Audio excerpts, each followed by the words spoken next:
Selamat siang adik-adik. Kita mau bersama-sama memulai ibadah kita. Sebelumnya Cici ingatkan sekali lagi untuk adik-adik di rumah, jangan lupa kita beribadah untuk siapa? Untuk Tuhan. Maka kita juga harus beribadah dengan sikap yang hormat, dengan pakaian yang rapi, cara duduk yang baik, dengan hati yang betul-betul untuk beribadah kepada Tuhan. Sekarang kita mau mengangkat pujian. Why have you chosen me out of million, your child?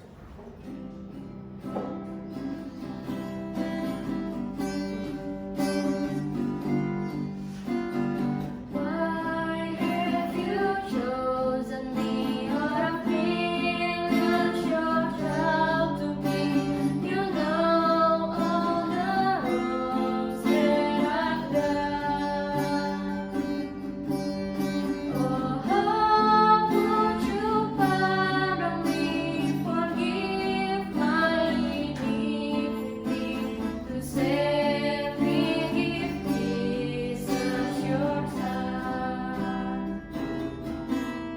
But Lord, help me be what you want me to be.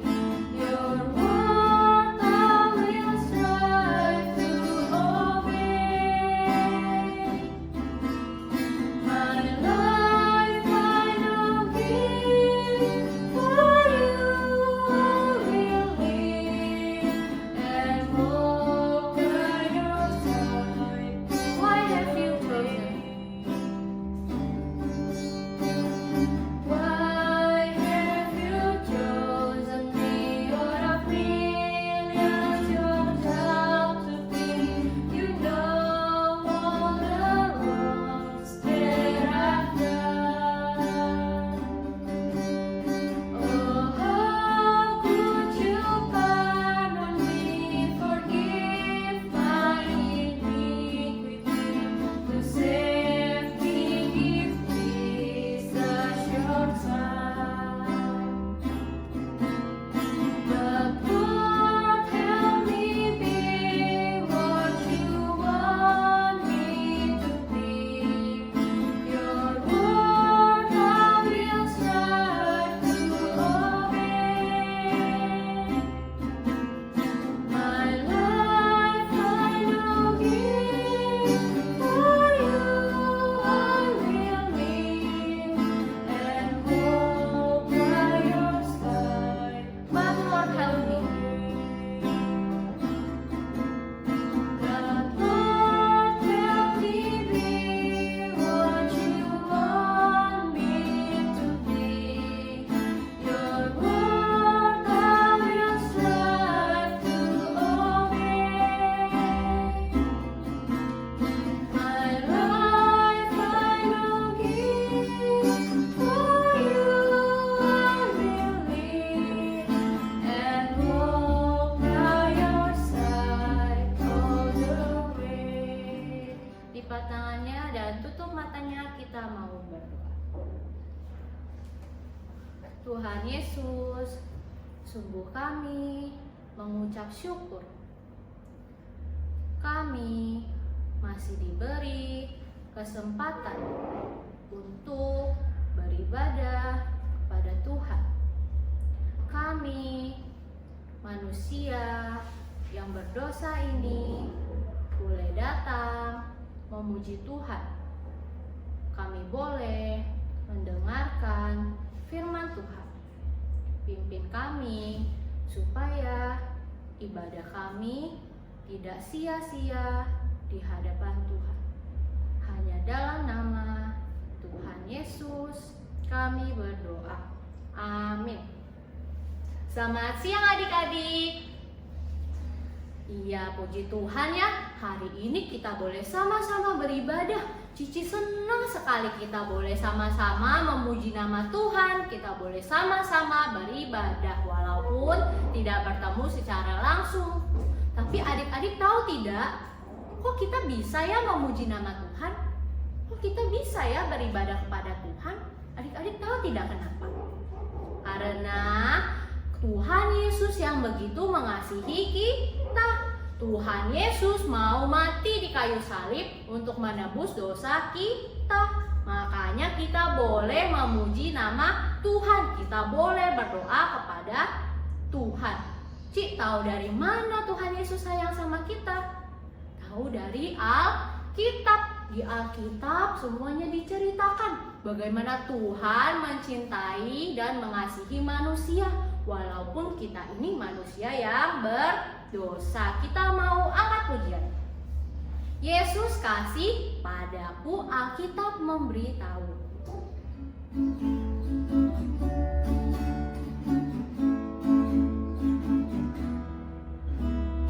Yesus kasih padaku, Alkitab memberitahu. Walau ku kecil lemah, tapi Yesus kasihlah. Yesus Tuhanku, kasih padaku. Itu firman-Nya di dalam Yesus kasih padaku. Yesus kasih padaku. Yesus mati bagiku. Dosaku dihapusnya. Kini ku diterima. Yesus sayang. Yesus Tuhanku, kasih padaku. Itu firman-Nya di dalam Yesus Tuhanku. Yesus Tuhanku, kasih padaku. Itu firman-Nya di dalam Alkitab. Nah, setelah kita ingat, setelah kita tahu bahwa Tuhan Yesus mengasihi kita, maka adik-adik harus terus mencintai Tuhan Yesus. Adik-adik juga harus terus mengikut Tuhan Yesus. Kita tidak boleh lupa akan kasih Tuhan Yesus. Kita mau angkat pujian. Bila ku ingat cinta Tuhan.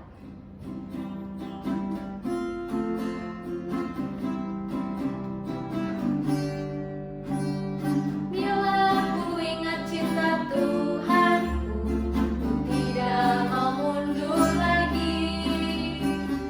Bila ku ingat cinta Tuhanku, ku tidak mau mundur lagi. Sungguh tidak. Sungguh tidak mau. Ku tidak mau mundur lagi. Sungguh tidak mau. Ku tidak mau. When I remember that He died for me, I'll never go back anymore. Hallelujah. When I remember that He died for me, I'll never go back anymore. No, no, I will never. No, no, I will never. I'll never go back anymore. Hallelujah. No, no, I will never. I'll never go anymore. Bila ku ingat cinta Tuhan. Bila ku ingat cinta Tuhanku, ku tidak mau mundur lagi. Bila ku ingat cinta Tuhanku, ku tidak mau mundur lagi. Sungguh tidak mau. Sungguh tidak mau. Ku tidak mau mundur lagi. Sungguh tidak mau. Ku tidak mau mundur lagi. Sekarang kita akan memberikan persembahan. Untuk adik-adik yang mau memberikan persembahan, adik-adik bisa minta tolong papa mama kalian untuk bisa mentransfer persembahan ke nomor rekening ini atau ke nomor OVO ini. Kita mau bersama-sama mengangkat pujian Pakai Hidupku Ini. Pakai hidupku ini, suruh roda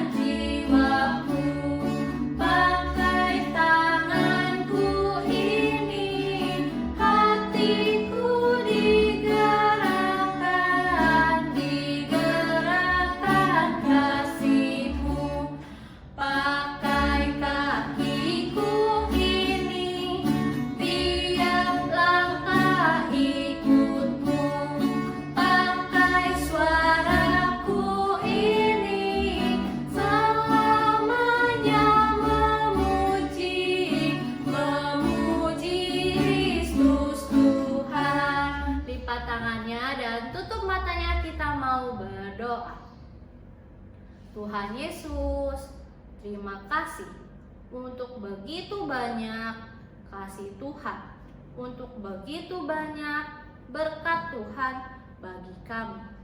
Baru saja kami memberikan sedikit dari begitu banyak berkat Tuhan.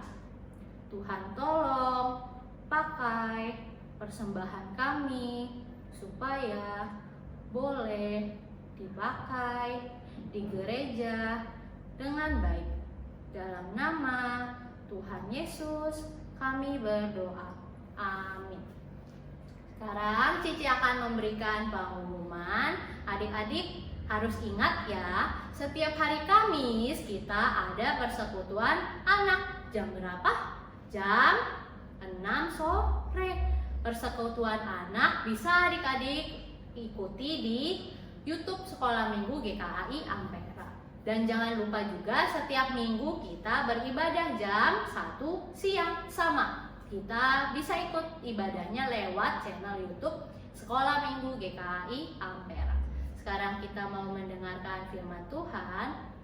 Cici undang semuanya untuk menyiapkan hati dan pikiran. Kita mau mengangkat pujian. Tuhan penuhkanku dengan firman.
Tuhan Yesus, sungguh kami berterima kasih karena kami boleh beribadah kepada Tuhan.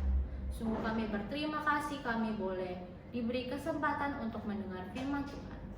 Ya Tuhan, tolong kami supaya kami tidak hanya dipenuhkan dengan firman-Mu saja, tetapi tolong kami supaya kami boleh bertumbuh, supaya kami boleh menjadi surat terbuka, supaya kami boleh menjadi saksi Kristus dimanapun kami berada. Pimpin kami ya Tuhan, hanya di dalam nama Tuhan Yesus Kristus kami berdoa. Amin. Selamat siang adik-adik, kita akan mendengar firman Tuhan, tapi sebelumnya mari kita bersatu di dalam doa. Tuhan Yesus, terima kasih atas hari ini, kalau Tuhan yang boleh memimpin setiap dari kami, di mana kami juga boleh datang untuk menguduskan hari Sabat, Tuhan yang boleh memimpin setiap dari kami, untuk boleh bersungguh-sungguh Tuhan di dalam mendengar firman-Mu pada saat ini. Tuhan yang boleh membantu setiap dari kami, biarlah kami juga boleh diberikan pengertian di dalam firman-Mu, dan biarlah kami juga boleh menanamnya di dalam hati kami, dan kami juga boleh melakukannya di dalam kehidupan kami. Kami serahkan waktu ke dalam tangan Tuhan, hanya dalam nama Tuhan Yesus Kristus kami berdoa. Amin. Firman Tuhan hari ini kita buka di Ibrani 11 ayat yang pertama sampai yang ke-22. Ibrani 11 ayat yang pertama sampai ke-22. Nah, mari kita baca bersama-sama. Boleh dibuka Alkitabnya ya adik-adik. Di Ibrani 11, kita baca dulu yang ayat pertama sampai yang ketiga. Ibrani 11 ayat yang pertama sampai yang ketiga.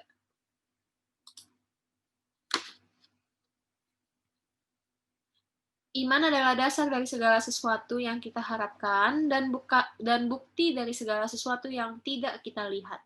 Sebab oleh imanlah telah diberikan kesaksian kepada nenek moyang kita, karena iman kita mengerti bahwa Allah semesta telah dijadikan oleh firman Allah. Sehingga apa yang kita lihat telah terjadi dari apa yang tidak dapat kita lihat. Nah, adik-adik, kita lihat di ayat yang pertama ya, iman adalah dasar dari segala sesuatu yang kita harapkan. Nah, Cici mau tanya, apa yang kita harapkan kita sebagai orang percaya, sebagai orang yang disebut Kristen, tentu yang kita harapkan itu adalah memperoleh hidup yang kekal. Nah, memperoleh hidup yang kekal bersama Dia di surga. Dengan apa yang Tuhan telah janjikan. Ya, Tuhan pernah berjanji kepada kita akan memperoleh hidup yang kekal. Akan tetapi, jika kita percaya kepadanya. Nah, lalu dan bukti dari segala sesuatu yang tidak kita lihat. Nah, maksudnya apa dari yang tidak kita lihat? Iman itu merupakan suatu tanda kita percaya tentang apa yang tidak pernah kita lihat. Contohnya apa? Contohnya adalah percaya kepada Tuhan. Nah, kalian pernah ketemu Tuhan? Tentu tidak ya. Cici juga belum pernah melihat Tuhan secara langsung. Nah, kenapa kita bisa bilangnya percaya kepada Tuhan? Itu karena iman kita. Karena iman yang ada pada kita. Lanjut ke ayat yang ketiga. Karena iman kita mengerti bahwa alam semesta telah dijadikan oleh firman Allah. Sehingga apa yang kita lihat telah terjadi dari apa yang tidak dapat kita lihat. Nah, karena iman kita mengerti bahwa alam semesta telah dijadikan oleh firman Allah. Iman yang menyebabkan kita mengerti bahwa Allah itu yang telah menciptakan dunia ini. Nah, kita bisa tinggal di dunia ini, kita bisa lihat pemandangan. Misalkan kita ke puncak nih, kita bisa melihat pemandangan yang indah, kita bisa melihat begitu banyak ciptaan-ciptaan Tuhan. Contohnya hewan, kita pasti sering banget melihat hewan di jalanan aja banyak kucing kan. Itu siapa yang menciptakan? Tentu Tuhan.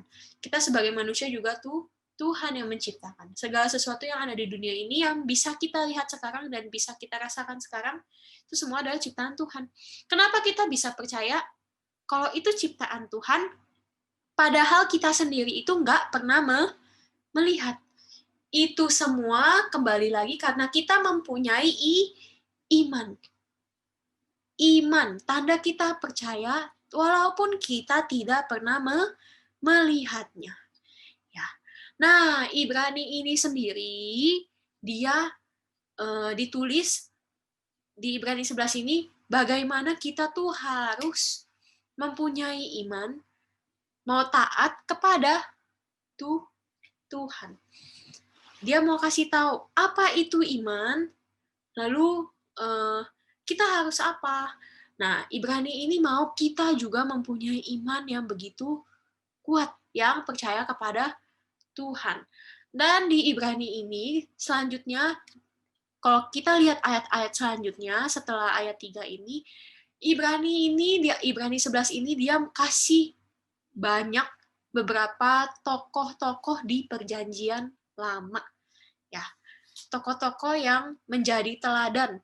Bagaimana mereka membuktikan iman mereka, bagaimana mereka begitu percaya kepada Tuhan dengan iman mereka, ya, dan Tuhan menuntun hidup mereka. Kita lanjut di ayat 4. Kita baca dulu ya, ayat 4. Karena iman, Habel telah mempersembahkan kepada Allah korban yang lebih baik daripada korban Kain. Dengan jalan itu, ia memperoleh kesaksian kepadanya bahwa ia benar, karena Allah berkenan akan persembahannya itu. Dan karena iman, ia masih berbicara sesudah ia mati. Nah, Allah tuh menerima persembahan korban Habel, karena Habel itu dikatakan benar, dan dia taat kepada Tuhan. Tidak seperti Kain yang dia juga memberikan persembahan, padahal sama-sama memberikan persembahan, tetapi kenapa cuma persembahan Habel yang diindahkan? Kalian tahu? Karena Tuhan tahu kalau Habel benar-benar bersungguh-sungguh di dalam memberikan persembahan. Dia mengabdi kepada Tuhan. Kenapa kok kita bisa tahu kalau Habel itu lebih baik? Habel itu benar-benar lebih mengabdi kepada Tuhan. Karena dia memberikan persembahan yang apa, adik-adik? Dia memberikan persembahan yang kita tahu adalah anak sulung dari lembunya. Ya, anak sulung berarti anak yang benar-benar pertama. Lalu itu yang terbaik dan dia kasih ke Tuhan.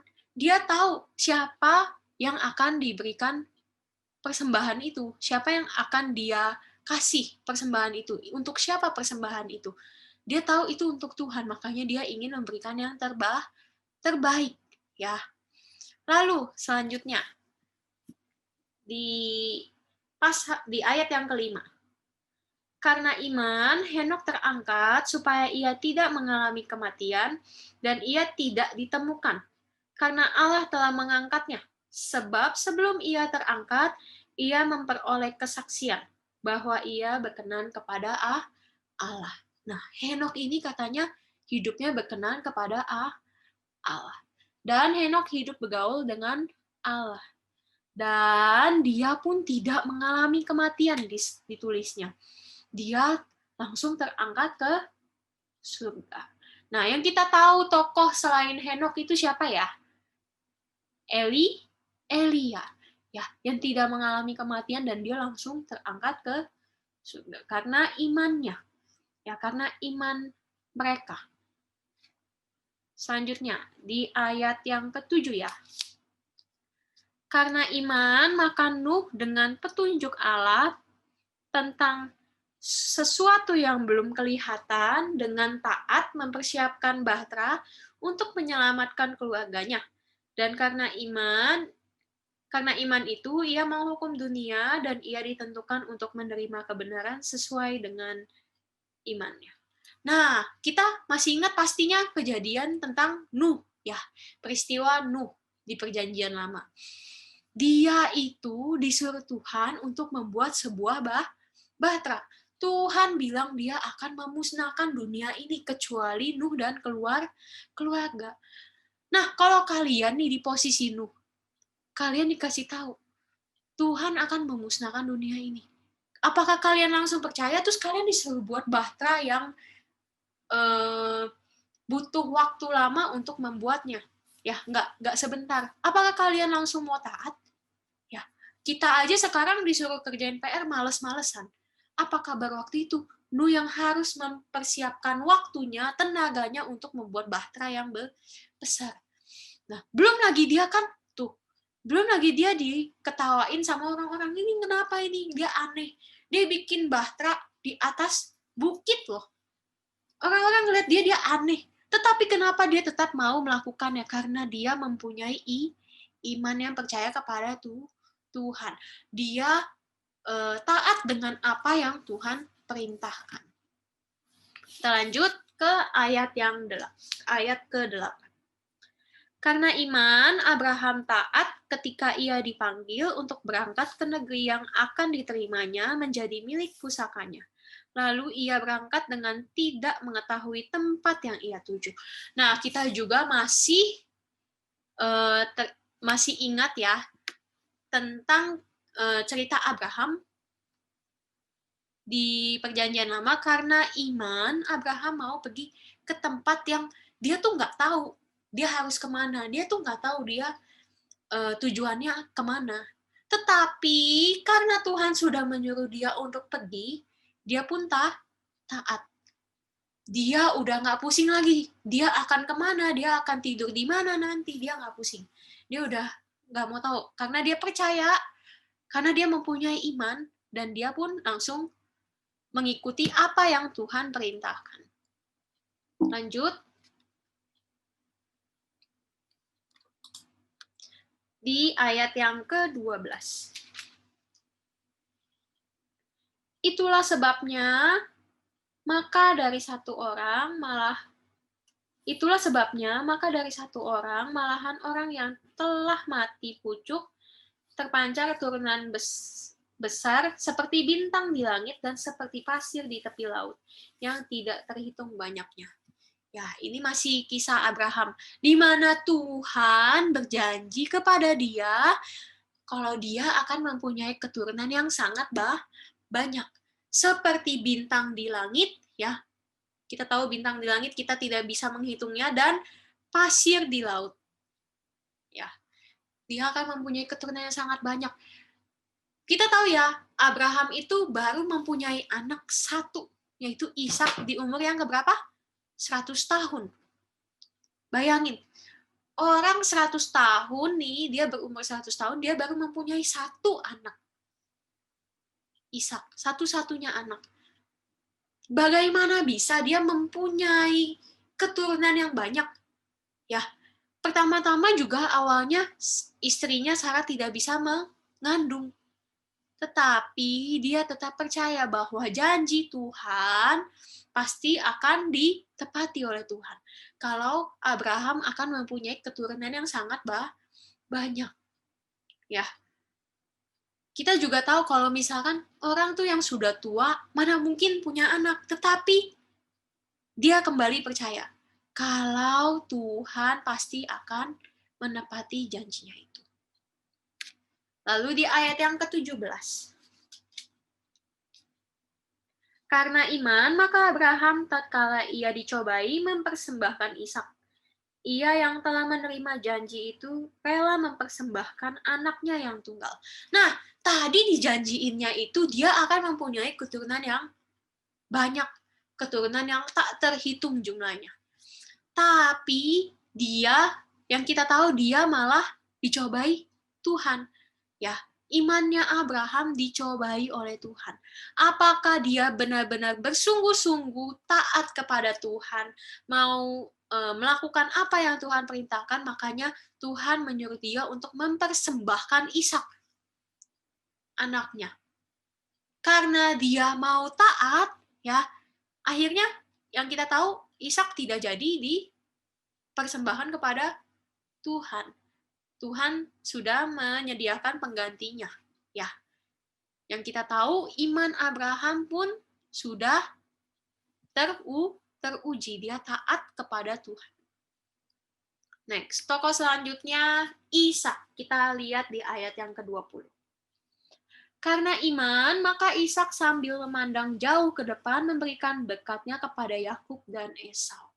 Ya, kita tahu peristiwa Esau dan Yakub, di mana Yakub yang berbohong, dia sebagai Esau agar dia bisa diberkati oleh Ishak. Ya, kita tahu cerita itu. Nah, Ishak bisa memberkati Yakub, kenapa? Karena dia mempunyai iman kepada Tuhan. Karena dia memikirkan keturunan dia, ya, karena dia memikirkan keturunan dia yang akan melanjutkan dari apa yang Tuhan sudah rencanakan. Dia masih memikirkan umat Tuhan ke depannya, maka itu dia, karena iman dia memberkati ya Yakub. Lalu kita lihat di selanjutnya, tokoh selanjutnya itu Yakub. Tadi Ishak, sekarang Yakub yang tadi diberkati oleh Ishak. Nah, Allah telah memilih Yakub untuk menjadi keluarganya, tetapi Yakub merencanakan kejahatan dan berbohong untuk mendapatkan apa yang dia inginkan. Lalu Allah mengampuni dan memberikan Yakub hati yang beriman. Nah, kita tahu ya, tadi Cici bilang Yakub itu bohong. Dia sebagai Esau agar dia bisa diberkati. Ishak taunya ini Esau, tetapi ternyata itu ya Yakub. Sebenarnya dari awal tuh Tuhan sudah menentukan Yakub gak sih sebagai orang yang diberkati sama Ishak? Sudah ya, tetapi dia malah melakukan hal yang salah, yaitu berbohong untuk keinginan dia. Berarti tandanya dia egois. Tuhan emang udah menentukan, tetapi Tuhan mempunyai caranya sendiri bagaimana caranya agar Yakub bisa diberkati. Sebenarnya walaupun dia tidak berbohong, dia akan diberkati gak? Tetap akan diberkati. Tetapi dia melakukan kesalahan yang besar, ya, yaitu membohongi papanya Ishak. Tetapi akhirnya Allah pun mengampuni ya Yakub. Kita tahu ya, Allah mengampuni Yakub dan Yakub pun disertai oleh Tuhan. Karena Tuhan memberikan kembali kesempatan kepada Yakub dan memberikan dia iman. Hati yang beriman untuk boleh taat selanjutnya kepada Tuhan. Taat dan percaya kepada Tuhan. Kita boleh lihat di ayat yang ke-21. Lanjut ya. Ibrani 11 ayat yang ke-21. Karena iman, maka Yakub ketika hampir waktunya akan mati memberkati kedua anak Yusuf, lalu menyembah sambil bersandar pada kepala tongkatnya. Nah, tadi kan Yakub sudah diberkati oleh Tuhan. Tuhan memberikan dia kesempatan dan dia mengampuni Yakub. Lalu Yakub pun hidupnya taat kepada Tuhan. Kita juga tahu kalau misalkan Yakub mempunyai anak yang namanya Yusuf. Nah, ketika Yakub sudah mau mati, ya dia tahu dia udah mau mati. Waktunya udah nggak lama lagi. Dia pun langsung memberkati kedua anak Yusuf. Ya, itu pun dia bisa memberkati kedua anak Yusuf karena apa? Karena iman yang percaya kepada Tuhan. Tadi Ishak memberkati Yakub.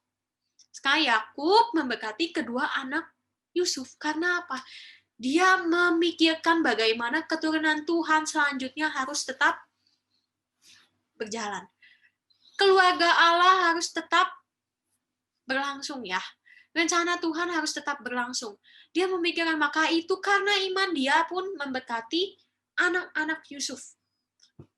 Karena dia tahu waktu dia sudah tidak lama lagi. Nah, tokoh selanjutnya, Yusuf. Kita tahu Yusuf itu adalah anaknya Yakub. Anak yang paling disayangi oleh Yakub. Lalu Yusuf pun punya saudara-saudara yang jahat. Kita pun tahu ceritanya ya. Cici yakin kalian udah hafal ceritanya. Karena kita udah sering mendengarkan cerita ini.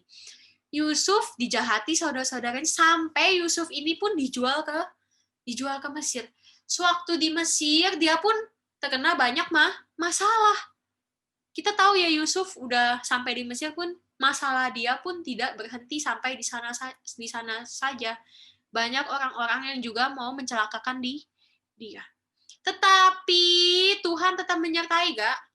Tuhan tetap menyertai dia. Karena apa? Karena coba kalian lihat, begitu banyak cobaan yang Yusuf terima. Begitu banyak keadaan yang sulit dia lewati, tetapi dia tuh tidak pernah sekalipun mengeluh, tidak pernah sekalipun marah kepada Tuhan dan kecewa kepada Tuhan. Kenapa? Karena dia tahu rencana Tuhan pasti yang terbaik. Dia tahu dan dia percaya karena iman dia percaya. Yusuf tetap percaya dan taat kepada Tuhan walaupun keadaan yang dia lewati itu tidak mudah untuk dilewati. Dan pada akhirnya kita juga tahu Yusuf pun tidak dendam kepada saudara-saudaranya. Dia pun memaafkan saudara-saudaranya padahal yang sudah jahat kepada dia.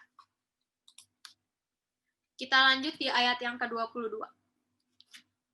Karena iman, maka Yusuf menjelang matinya memberitakan tentang keluarnya orang-orang Israel dan memberi pesan tentang tulang belulangnya. Ya, karena iman juga, Yusuf pun memberitahukan tentang nanti nih, ya orang Israel akan keluar dari Mesir. Kita tahu ceritanya sebelum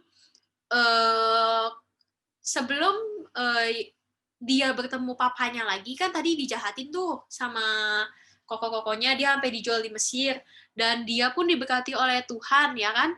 Setelah itu dia menyuruh ketemu koko-kokonya. Setelah dia menyuruh koko-kokonya untuk bawa papanya ke Mesir, mereka pun tinggal di Mesir, ya.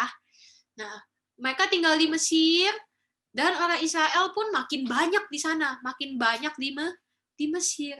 Nah, sebelum Yusuf mati, dikatakan dia pun memberitakan tentang nanti nih akan keluar orang-orang Israel dari Mesir yang kita tahu nanti akan dipimpin oleh Musa. Itu semua dia beritakan karena apa? Karena iman percaya kepada Tuhan. Nah, terus apa yang bisa kita pelajari pada hari ini? Nah, adik-adik, begitu banyak tokoh yang tadi udah disebutkan di Ibrani ini. Sebenarnya masih banyak tokoh yang lain, tetapi ini adalah sebagai beberapa contoh tokoh-tokoh yang kita perlu teladani imannya. Nah, menurut kalian nih, kisah di Kejadian Lama itu benar terjadi atau dia cuma cerita doang sih? Tentu kita percaya itu benar-benar terjadi. Ya. Tuhan sudah memberitahukan kita beberapa tokoh dengan iman mereka, dengan iman mereka yang percaya kepada Tuhan di dalam keadaan apapun, di dalam kesulitan apapun.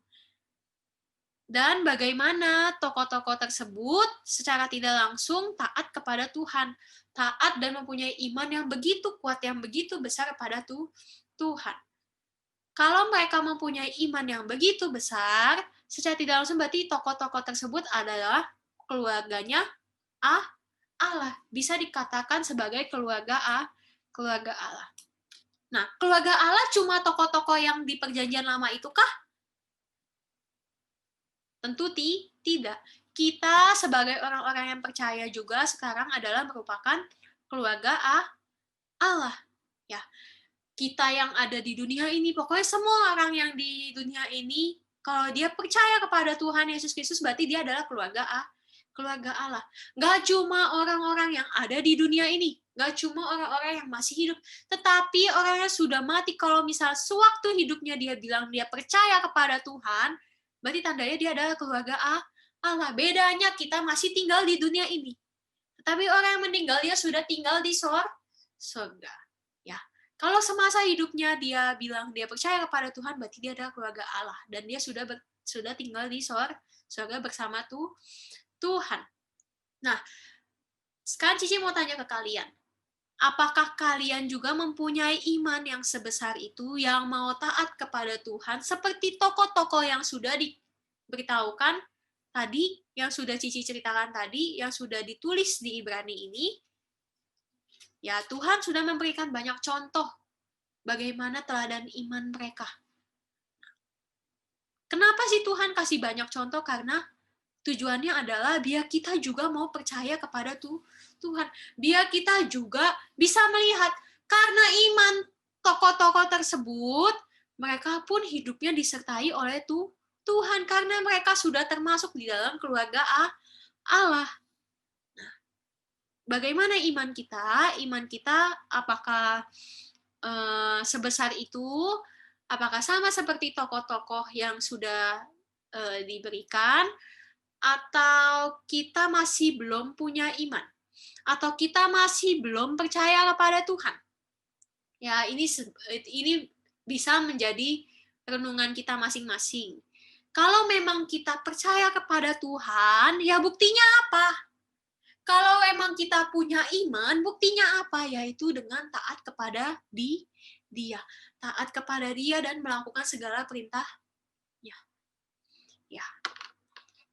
Sudah, kalau sudah, Cici juga mau memberikan ayat hafalan di Yohanes 14 ayat yang ke-21. Boleh dicatat atau boleh di screenshot. Yohanes 14 ayat 21. Barang siapa memegang perintahku dan melakukannya, dialah yang mengasihi aku. Dan barang siapa mengasihi aku, ia akan dikasihi oleh Bapakku. Dan aku pun akan mengasihi dia dan akan menyatakan diriku kepadanya. Ya. Ini udah seperti yang tadi Cici ceritakan, kalau kita memang punya iman dan percaya kepada Tuhan, apa buktinya? Yaitu dengan melakukan perintah Tuhan. Karena kita percaya Dia pasti akan menyertai kita. Kalau sudah, mari kita bersatu di dalam doa. Tuhan Yesus, terima kasih atas hari ini, atas firman yang kami juga boleh dengar. Kami bersyukur ya Tuhan, melalui firman Tuhan pada hari ini, kami boleh diingatkan kembali, kami boleh merenungkan masing-masing setiap dari kami, apakah kami betul-betul percaya kepada Tuhan, apakah kami betul-betul mempunyai iman yang mau taat kepada Tuhan, Tuhan yang juga yang boleh pimpin setiap dari kami ya Tuhan.